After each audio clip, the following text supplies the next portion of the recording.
ආයුබෝවන් තේරවිලි 3000ට ඔබ ආදරයෙන් පිළිගන්නවා. අද 75 වෙනි කොටස. ප්‍රශ්නාංක 741. ඉස්සන් පිසා පිය රාකල යක්ම බීපිය මෝව අඹ වාපිය මිතුන කරලා මාව කාපිය.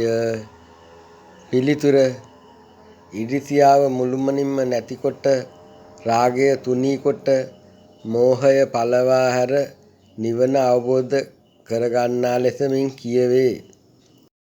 ප්‍රශ්නාංක 742. එක්කුස උපන් අඟනුන් 4 දෙනා දුක් මුලා වෙවි උන් ගිය තැන තැනා බක්මහේ හුරු පුරුදු අඩදබර කරගෙනා එක්කුණා ලුණු රස තියෙන තැනා. පිලිතුර මහවැලි කැලණි වලවේ කළු යන ගංගා යන කටුක ගමන. ප්‍රශ්නාංක 743. රසයි වසයි පලගත්තේ එක අත්තේ රස ඇරලා ඇයි නුඹ වස කාගත්තේ හෙට දවසේ පණ යනවා මයි සත්තේ ඇයි නුඹ දැන් බිම සිපගත්තේ. පිලිතුර බිම්මල. ප්‍රශ්නාංක 744. දත් තිබුණට කටක් නැතේ සියලුම දත් උල්ව ඇතේ අවුල් ලෙහා හැඩ කරතේ නැති ගෙදරක් ඇත්තේ නැතේ.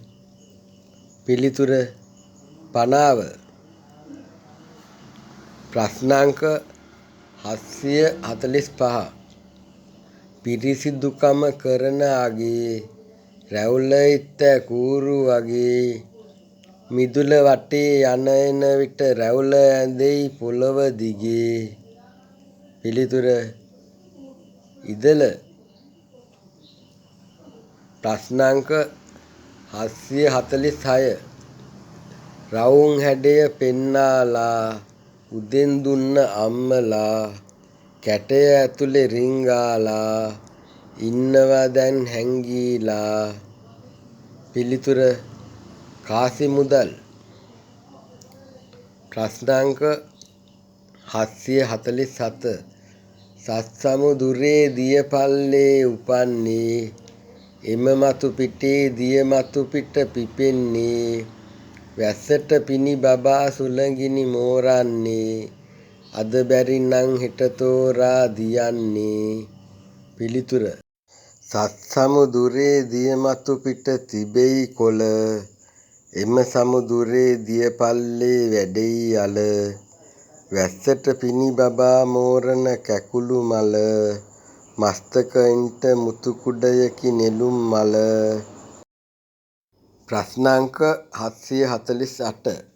ඉනේ තියන ලිය තෝරා එවාපන් ගෙදර තියන ලිය තෝරා එවාපන් ගසේ තියන ලිය තෝරා එවාපන් අතුවග තියන ලිය තෝරා එවාපන්. පිලිතුර ඉනේ තියන ලිය හැඹිලිය නොවේදෝ ගෙදර තියන ලිය ඇතිලිය නොවේදෝ ගසේ තියන ලිය හෙරලිය නොවේදෝ අතුවග තියන ලිය අරලිය නොවේදෝ. ප්‍රශ්නාංක 749. ගුලක් බලා රිංගනවා ඒක ඇතුලේ කැරකෙනවා ගේදොර බඩු රැක දෙනවා තේරුවොතින් තෑගිත් දෙනවා. පිලිතුර යතුර. ප්‍රශ්නාංක 750. උසුලා සත් මසක් දරුවන් වැදුමවට බැඳලාගෙන ගොසින් දමමින් ගලක් පිට විදලා ඇට සන්ධි වෙන්කර අහක් කොට වැඳලා පුතුන් කැඳවාගෙන යෙති ගමට. පිලිතුර ගොයන් ගස. 75 වෙනි කොටස අවසానයි. උඩින් දුවන වී තෝරා එවාපන් බිමින් දුවන වී තෝරා එවාපන් ගෙදර තියන වී තෝරා එවාපන් වෙල්වල පැසෙන වී තෝරා එවාපන්. ඔබ මේකේ උත්තරේ දන්නවා නම් ලයික් කරන්න, කොමන්ට් කරන්න, ෂෙයා කරන්න, සබ්ස්ක්‍රයිබ් කරන්න. ඊළඟ කොටසින් අපි හම්බ වෙමු. ඔබට සුබ දවසක්.